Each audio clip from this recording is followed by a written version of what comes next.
Alrighty. Woo! Fourth time's the charm. 3, 2. Hello and welcome back to Girl Talk with Taylor Audette and the one, the only, Baby Ariel. Hi. Thank you for having me. Anytime. And people should know, I'm just going to out us right now. We had to restart this 4 times. Oh, 4 times. This is the 4th time. We've had a whole conversation. Yep. And this is the 4th time. Well, it's okay. That's the thing. Here on Girl Talk, we are honest. So we're just going to let you know that we just said hi to each other for the 4th time. Yeah. And faked it like I'm it was like, the but first. oh my gosh, hi. Exactly. Okay. Well, that's the industry. Sometimes we got to fake it to make it, right? You have to. Okay. I want to ask you, I know you're an adult. Yes. I know you bought your first home. I'm 18. You are. So there are a lot of perks that have come with fame and, to where you're at now. But I want to know, is there anything that you would trade fame for and then something that you would just absolutely not trade fame for? Oof. Well, I'm going to start with a good thing because it's 99% of it is amazing and I love it. And I adore being able to do, it's rare to find a job where you're able to do your passion to the fullest and like be creative, at least for me, to the fullest extent and do whatever I want to do when it comes to creativity and have people actually listen and watch. And my fans are my favorite. Like that's number 1 for me. Like I do it for them and I just want to be a voice for them and someone they can come to like as if I'm a big sister or something. And I don't know, everything about it I adore. And anything I would trade? Oh my gosh, that's so hard. Maybe just like one of the negative things that come with fame. One of the negative things that come with fame, I think just the people sometimes. And as much as I try to preach as much as possible, like, okay, we need to love ourselves and we need to not care what people have to say. You're going to still care what people have to say. And I think the more we try to not care, that's great.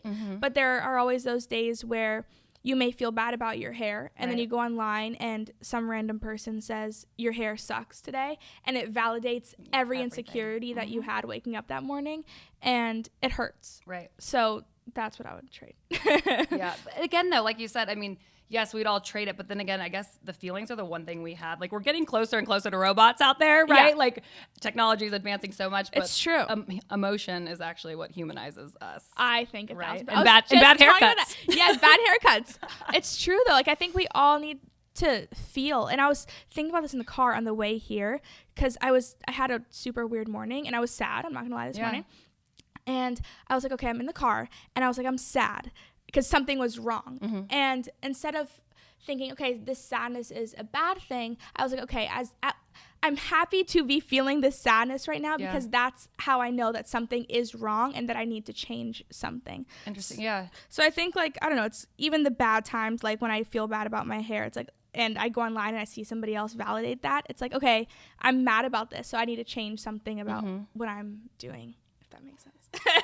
Is there something wrong with your hair? I'm looking at it right now thinking it's like the most darling cut ever. So I'm like, am I missing something? That's the first thing that I just thought of. No, I mean, it makes sense. It is just like the little things that seem to cut sometimes the deepest. It's true. Yeah, it's like, but people like, the problem is like, I feel like as humans, like we stare at ourselves in the mirror all the time. So we see every little thing. And then when somebody else finds that little thing that you didn't think anybody noticed. Nope. And there it is. Yeah, and we're always in selfie mode. I mean, we are constantly staring at ourselves. So if we aren't reflecting on ourselves, well then you're going to need a 2-way mirror. I don't know what to do. All right, let's talk a little bit. Obviously, you've released Wildside. Yes. And we've seen you release music before, but there's something different about this one. Yes. Usually, I feel like you release things that are more about maybe a love interest or being in love with someone else. Right. You have Perf, I Heart You. All about someone else. It's always about someone else. Yeah, it's always about someone else. But not this one, girl. Not this one. No. This one seems to be about you and loving you, which very vulnerable to do and put out there. Thank you. Because I think in other music, you can kind of hide behind a relationship that people may think it is, or maybe that it is, but it never.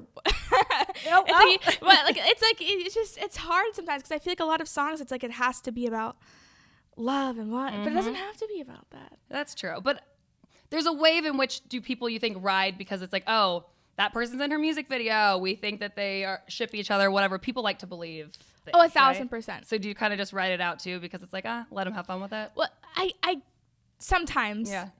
More, I'm someone who really likes to create stories. And so when I put like I Heart You, for example, with Sean, a lot of my promotion was built around like me and him not together, like we're just taking pictures with each other, but I wanted to make it more than just, okay, here is a song about a boy and a girl, because that just didn't feel right to me.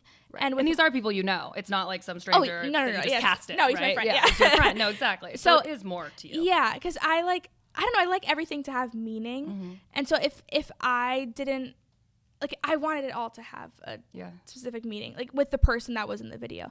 And with Wildside, I was like, you know what, I'm putting everything away and I'm going to do what I really am feeling right now and what I need to connect to and what I felt like I needed to put out there.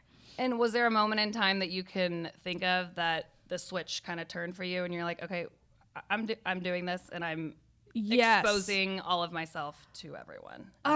I think it was probably when I was having a mental breakdown. Yeah, they happen. Yeah, they do. They're real. I have them, like, I cry a ton. And I remember, where was it?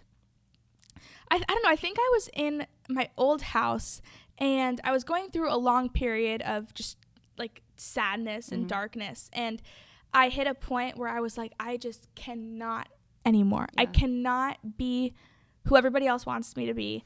I can't live in this box and talk about the things that other people want me to talk about. I have to speak what's on my mind and speak what I'm feeling. And because I know if I'm feeling it, and I know if some of the things sometimes that I put out, other people put out, like I don't connect to, then nobody else is going to connect to it. I need to put out what I connect to, and I know that the people who follow me would connect to it also. I think we do all think, we look at you, I mean, you know, we got to know you on Musical.ly, right? Yes. This fun, quirky type app, fun transitions, yeah, and whatever not. And then I do think that people do have this misconception that your life is literally picture perfect. Yeah. Right? And it's not. No one's is. Nobody's is. No one's is. But I feel like everybody's like that. Like, I think now with social media, like, even, like, Facebook, like, my mom and my dad, like, people, like, they have on Facebook, they'll, but, like, their friends, like, their life will be, like, perfect and everything. And we know something that's happening with their kid. I don't know. Yeah, I know what you mean. Like, everybody's kind of hides behind social media now. What do you think, then, is the biggest misconception maybe about you? About me, is that I am always happy. And I've been trying recently to break that, because not break it. It's weird I feel like it's goes a few ways with me, because I always am authentic and I try to put myself out there when I am crying and when I am upset. But the way I come off a lot is like, oh, cheerful, happy, bubbly, like, oh my God, I'm like on cloud 9 24/7, and I'm not. And so, I hope people understand that everybody has ups and everybody has lows, and I do too, just like them. Yeah, you can be a happy person that also experiences sadness, hardships, and everything else. 1,000%. What is it? I mean, you're saying you're experiencing a lot of it now and currently. Is it just getting older? Is it kind of looking at your life maybe from this bird's eye view? Like, what is it now that, do you think you actually experience the sadness you're experiencing now years ago? Or do you think it's coming with maturity and life honestly gets harder as you get older? I think I'm more aware now. And wait, okay, rephrase the question so I understand. No, you're good. It's just like, do you think as though when you're putting out this happy image of yourself to the world that you actually were happier, you know, a few years ago? Got it. Okay. And like, what is it about now that that actually makes you sad? I think I'm more mature now. Like I think I was just as a while ago, I would feel something and I would be upset, and like normal, like family things, a lot of things out with my family, a lot of things out with my friends, and just life in general behind the scenes. Right.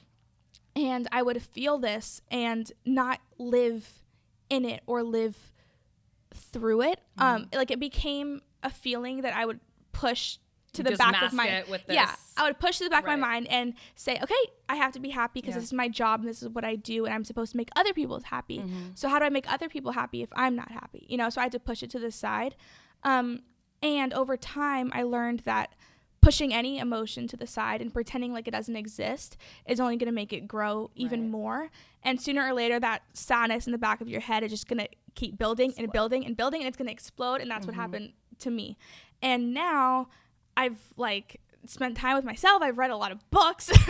and I know that it really helps, time with yourself and reading. Oh my gosh, it helps. And like writing and just living in with myself. And I've realized that in order to actually get over something, you have to accept it and live in it and feel it, because pushing anything aside doesn't help. I think it's temporary, right? Yes. It helped maybe in that moment, and then or that it day, builds up. 1,000%. What do they say? There's a saying, that you have to lose battles to win wars sometimes. Exactly, and yeah. That's what it is.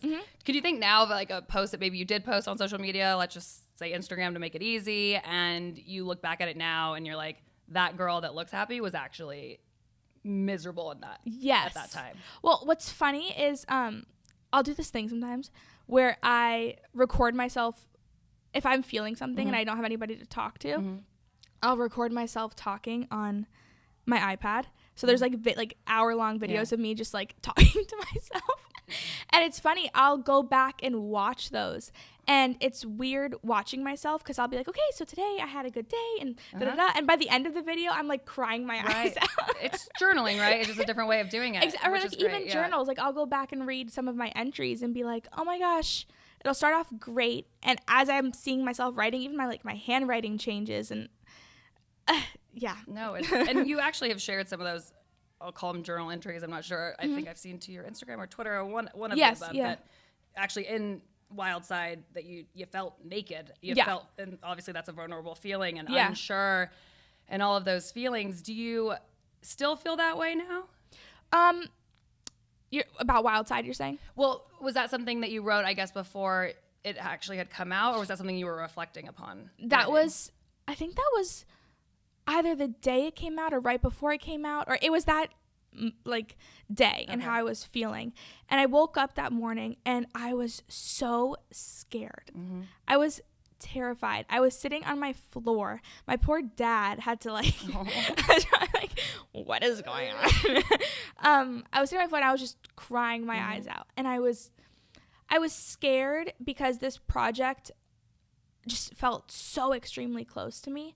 And everything up until that moment has been, songs about love, songs about love that I, wrote, but may not have actually been experiencing in that moment. Or it's all been happy times with a significant other that was never really scary to put out. And this is the first time I felt like, you're taking a piece of how I feel when I'm alone, and that freaked me out.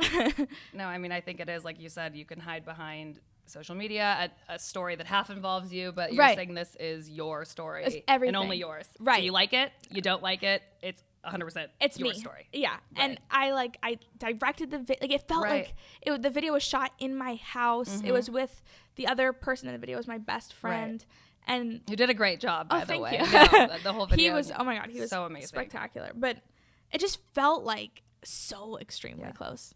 And I guess the plot twist, I guess, in the video, if you look at the music video, when did that come to you? Did you know, being the, creative director and, having creative control over this whole thing, that would happen? Or when in that moment did you decide, okay, this is how we're going to... It was right at the beginning when my mom and I were discussing the treatment for the video. Okay. I knew I wanted to tell a story of a boy and a girl who were just who felt stuck. Right. And who felt like they didn't belong anywhere. And so it was right at the beginning when we were creating the video. I was like, okay, I think she has to be exploring her sexuality and he has to not know who he wants to be yet. I wanted both of them at the end. I think with both of those characters and those people, you don't really know who they are at the end. You don't know exactly who they are, at least no, it's somewhat open-ended. Yeah, and that's what I wanted it to be from the beginning. And I just had to figure out how to tell that story. I see. So you're saying the message in the story, it's not, how do I put this exactly? It's doesn't have a clear-cut answer yet. It's not cookie cutter. We don't know where things are going, and that's okay. Exactly. That's what I wanted it to be, because I think a lot of times when you're a teenager, an adult, you're 75 years old, there's this pressure to be like, okay, you better figure yourself out. Yep. And I know for a lot of kids even, it's like, since they were kids, their parents might have been like, okay, you're starting baseball because you're going to do baseball and you're going to have everything figured out. And I don't think it's fair. I think as you live your entire life, you should never know exactly who you are.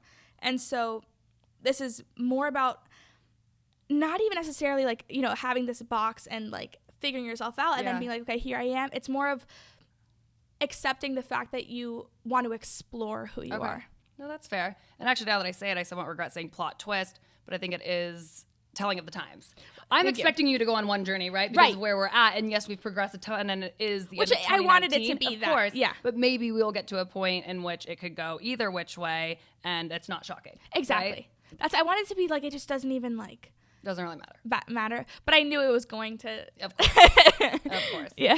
Anyone reach out to you after that was a little bit unexpected, or maybe help tell a story that they were experiencing their own selves? My biggest fear was that people wouldn't understand it, and they wouldn't, because I'm like, I connect to this so immensely, and like, what if nobody else gets it? And maybe you were too close to it, where then you can't see it clearly from a outside party. 1,000%. So I'm like, okay, I love this. Yeah. People may be like, what are, like, this doesn't make any sense. But I'm just so happy that after I put it out, 99% of the comments were like, okay, this has really helped me through what I'm going through right now. I can relate to this. I understand. And a lot of people were saying how, like, okay, I went through something like this, but not exactly like this. Like, stories about how, like, in school they felt stuck to leave a class that they felt like they were behind in or something, you know? So it's related to many people in many different aspects of their life, which makes me happy, which is what I wanted it to do. Is there a time where you did, I guess, just feel stuck, and then finally that was released, would you say, with this music video, or are you still in a place of feeling this stuck? A lot of my stuckness. I know we're making up words. Like, feel in a box, you know what I mean? Yeah, stuckness. But I get what you're saying. A lot of my stuckness came from, like, really, if I'm being, like, just totally transparent, like, just work and business.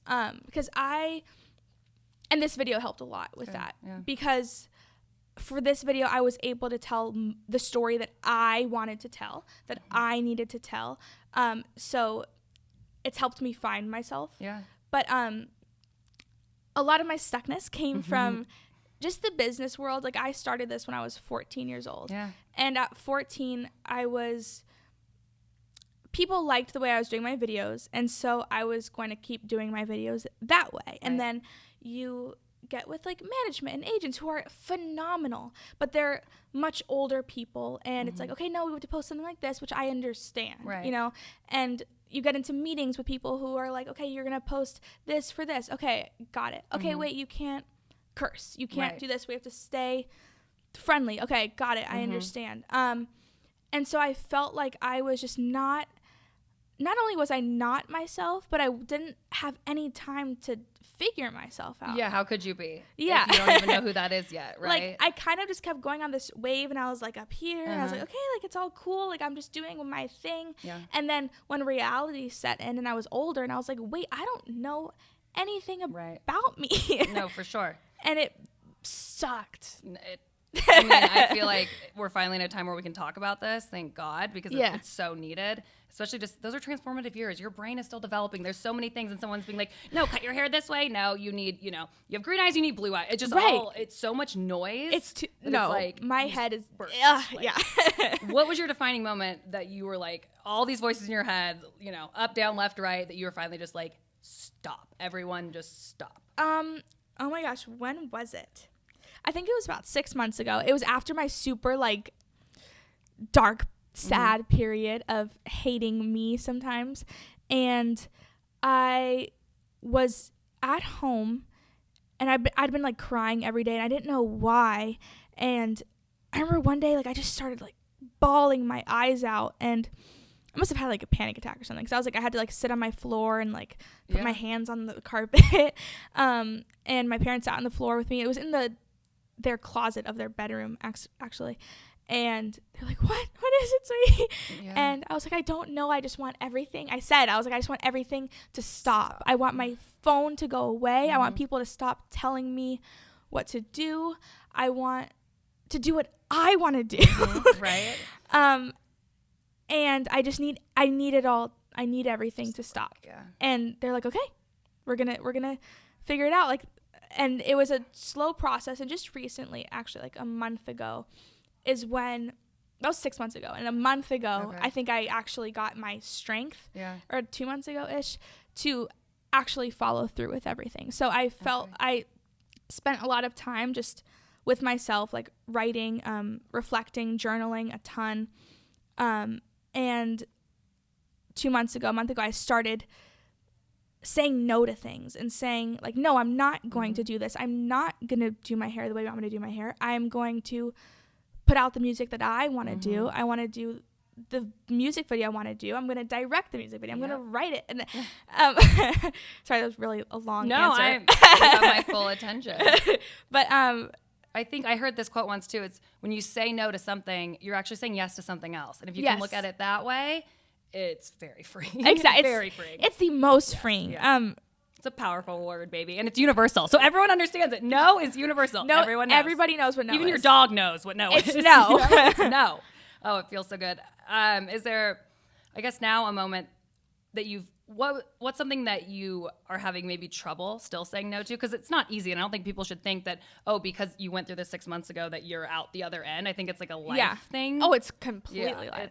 So what's something now maybe that you're still having trouble saying no to? Because we can say it all we want, but it's just not easy. It's not easy. I'm still working on, like, I've gotten better with, like, music, my songs that I want to do, and what I'm writing. I've said no to a few songs that, people were like, oh, no, like, this is, like, a great song. We should record it, at least, like, write on it. And I'm like, no, I can't anymore. So I've gotten better with that. Acting, I'm pretty good. What else? I think probably I need to work more on my friendship side of things. Okay. And how I'm treated sometimes. Because I don't like conflict. Right. I don't like arguing and, like, having someone, like, angry. Yeah. Like, I like to, if something's wrong, I like to address the problem and just talk about it and have a conversation. I'm with you. And it's an unpopular choice because people don't seem to like it. No, they don't. Like, people push feelings, like, under the rug. All the time. They always sweep them. And then we're supposed to, put our feelings aside to appeal to someone else's feelings. It's exactly. like someone's always losing. It's never going to win. Okay, so the friendship side of things. That's where... Yeah, like, if I'm not being treated right, it's a no. Yeah. And I have to get better at that. That feel good? Yeah. No. It's a no. I tell myself that, though, every day. So it's just about, like, acting upon it. I guess there's a friendship side of everything, and then there's always the side of the significant other side of things, right? How do you navigate who's in things for the right reasons? Like, because that is, when new people, typically, friends you usually have a good group of, right? And you gain some friends throughout your life, you lose some, but I'd say that's like a smaller pool. Yeah. The dating pool out there. Oh my God, I'm like, don't even get me started. No, it's like, but it's something else because you have to be open. You have to let new people in.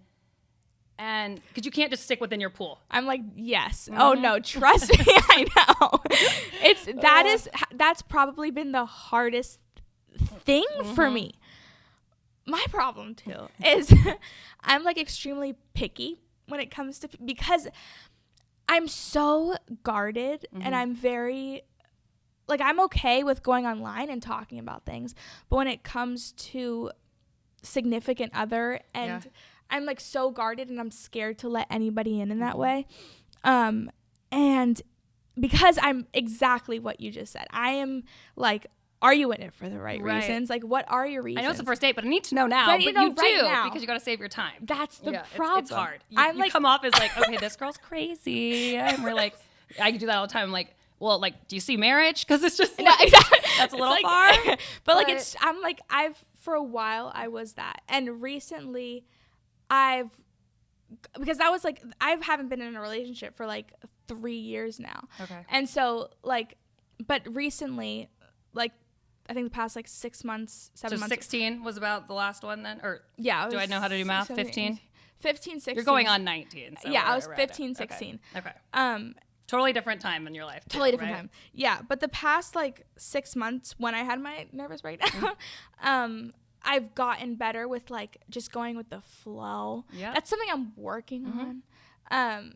and just kind of saying like, okay, if I meet someone and we get along really well and things just work, don't focus on the end and the outcome. Just like go with it and when you're see still what young, happens. You're not like approaching your 30s right now, where there's some other. You got to start thinking about the future.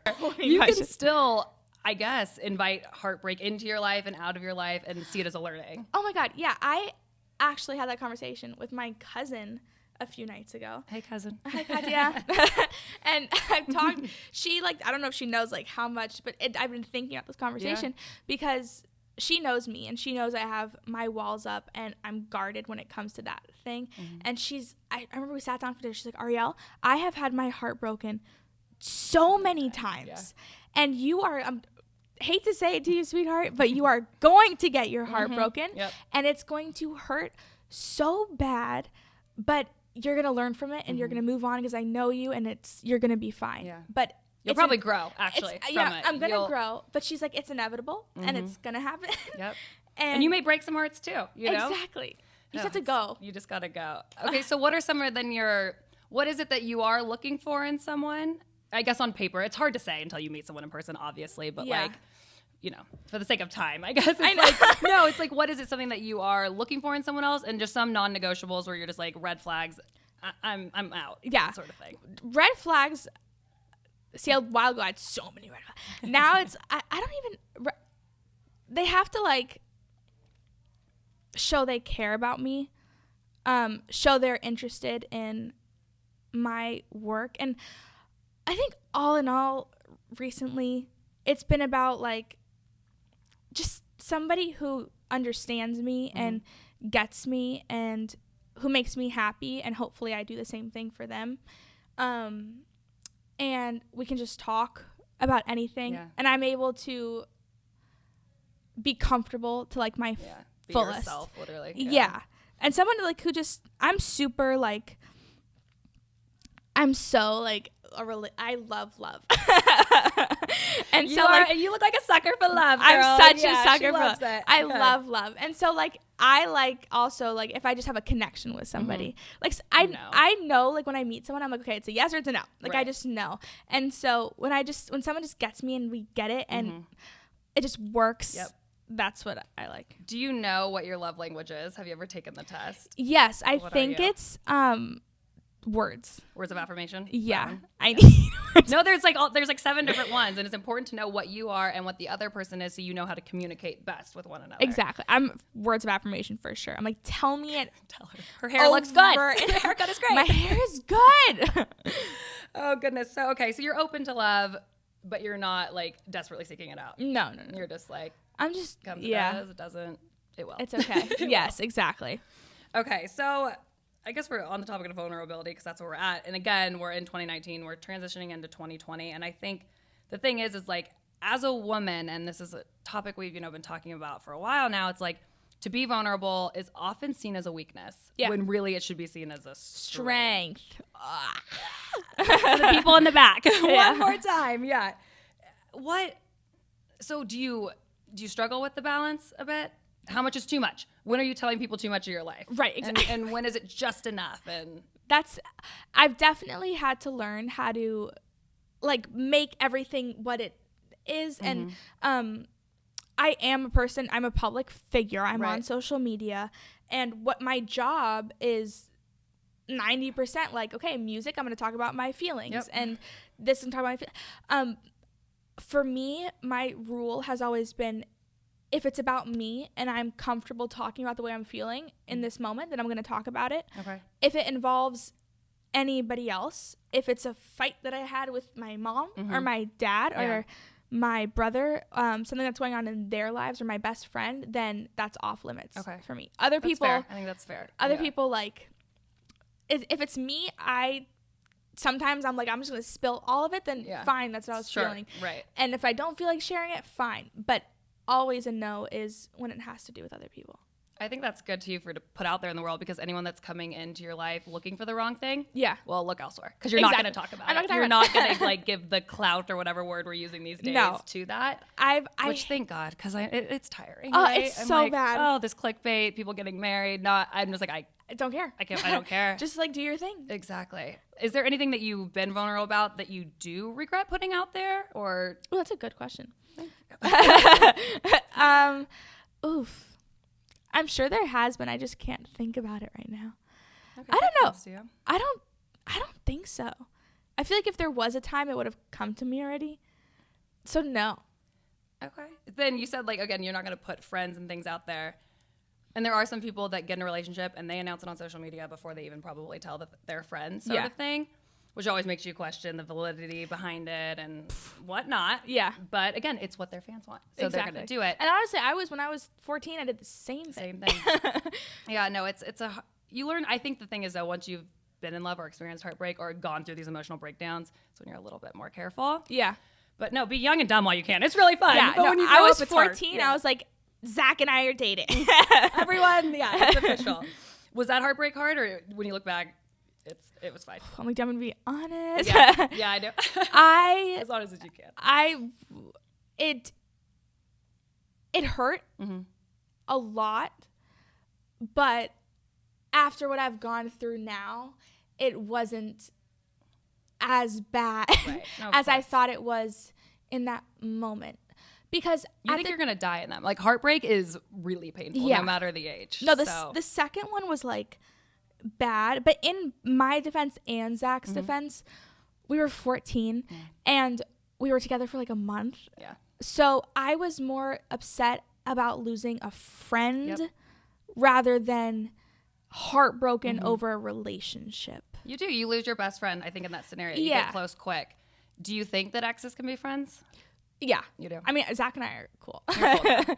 I think as long as enough time's gone by and you were young enough during the time. Yeah, then you can. But, I mean, yeah, like for like Blake and I, for example, we just reconnected. And it's been 2.5 years, 3 years.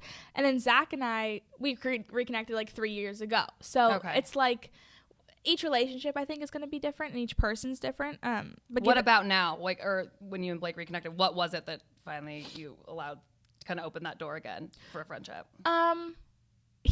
It's funny. I don't even know how it happened. I think I saw on his Instagram that he was going to LA and he hadn't been in LA for like years. So I never was like, okay, let me reach out to you and be your friend. Like, he had other girlfriends. I was doing my thing. So it was never like, and then he was like, oh, I'm going to LA. And so I was like, okay, you know what? Cool. Yeah. Awesome. I'm here. Let's be friends. Yeah. And we hung out one day. We went to, where did we go? I don't know. We hung out one day and we just talked and it was cool. It was fun. We were like friends. And I was like, okay, great. We're not best friends. Right. I don't see him all the time, but it's nice to not have any like resentment towards anybody. Sure. And you guys do live in the same world. You don't live in like my world where I will literally never run into my ex. Oh, you're lucky. There's no way. I mean, there's ways, but there's no way. The chances are you guys have to kind of be sometimes at the same events or your paths are going to cross. So I think you have to handle it. Like hating somebody. I didn't hate him. We didn't like each other, I'm sure, for a while. But not liking someone is tiring. So it's like, why? And it's only exhausting for yourself because they don't even know. You know, it's really, like they say forgiveness is for yourself. It took me X amount of years to figure that one out. But I'm like, oh my God, it is so freeing. What am I doing by spending this energy hating you? You don't even know. Exactly. Like, you don't know that I'm hating you. Pointless. But now you know. I hated you. No. I hated you. Oh God. All right. So I guess you're so open and it's so refreshing, and I know it's new to you, so I want to say thank you. And you're doing a great job at it. And thank you. Everyone, old or younger, can take a page out of your book. Thank you. Actually, your book, you have a book out too. Like, it's I'm like, go literal and figurative. Yeah, exactly. So we're gonna see you opening up. Do you think even more next year? Oh, for sure. I'm like ready. I'm like, this is like the beginning of me. Yeah. Me. Good. You're an adult. You're really taking your life in your own hands. I am. Yes, you are. It's all here. Well, make sure you guys, if you haven't already, please do. I'm going to plug. Subscribe to this podcast. Give it a 5-star rating. Give us a comment. Bug her about starting her own podcast. Please do. Remind me. We're going to manifest that. We're speaking it out. All right. Thank you guys so much for joining, and we will see y'all next time. Bye. Bye. Love you.